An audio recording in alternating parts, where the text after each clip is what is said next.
Nestled amidst the folds of the eastern Himalayan mountain range is Bhutan, a small Buddhist kingdom.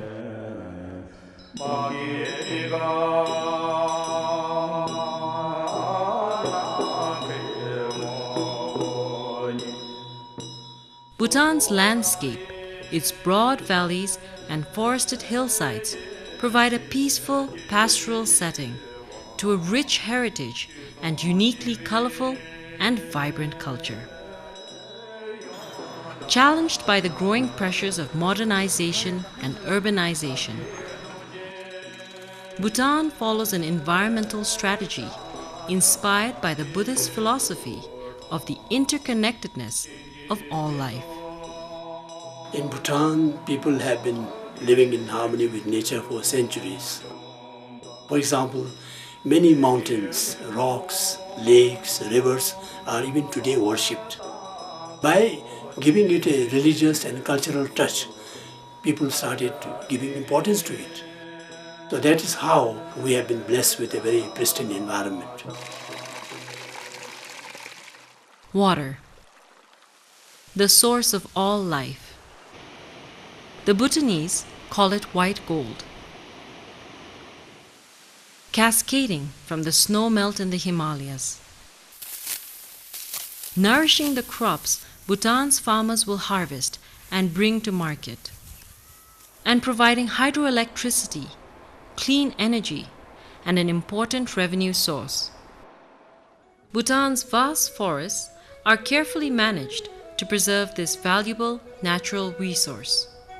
How do we balance between the local needs?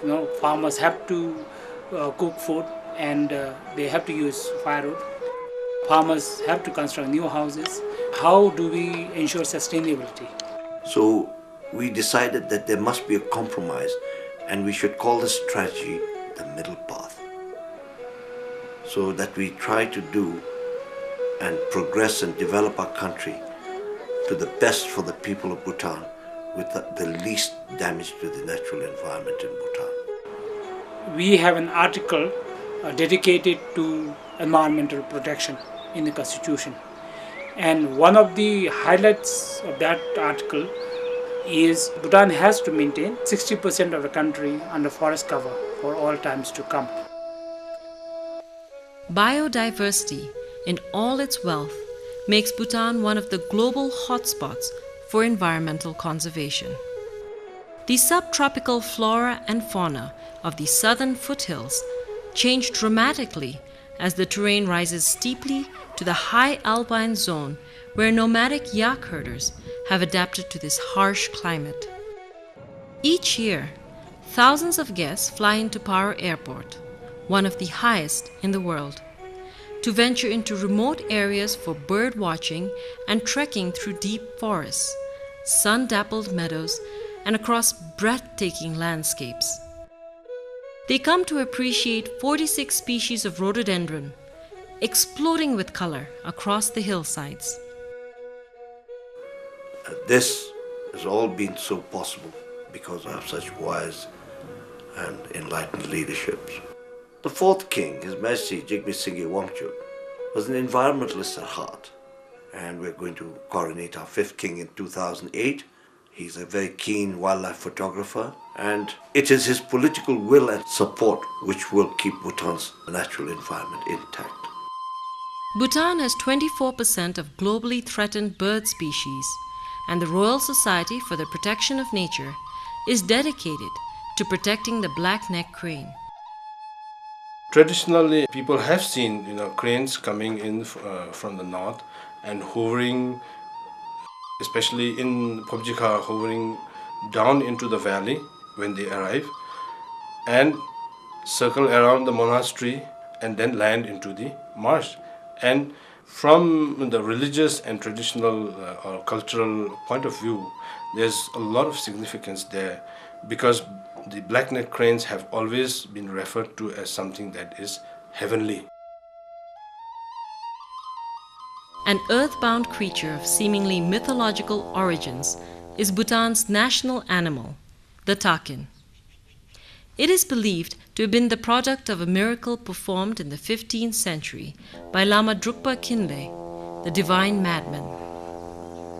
A mysterious and legendary creature called the Yeti is said to inhabit the Himalayas. For me as a folklorist, I want the Yeti to be part of our Bhutanese landscape, especially of the Himalayas, and let the mystery be.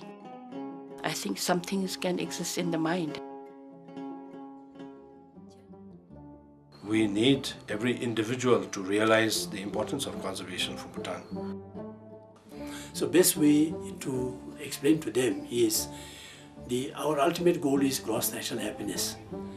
And in order to achieve that, you have to protect environment in your neighborhood.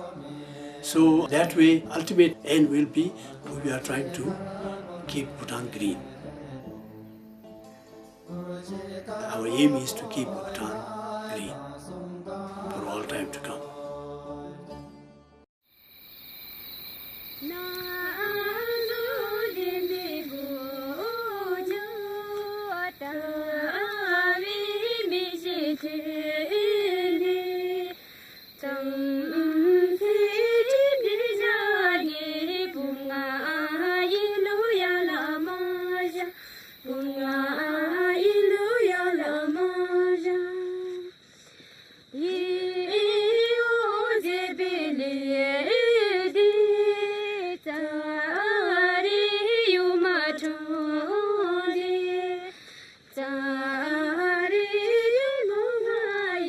Nature.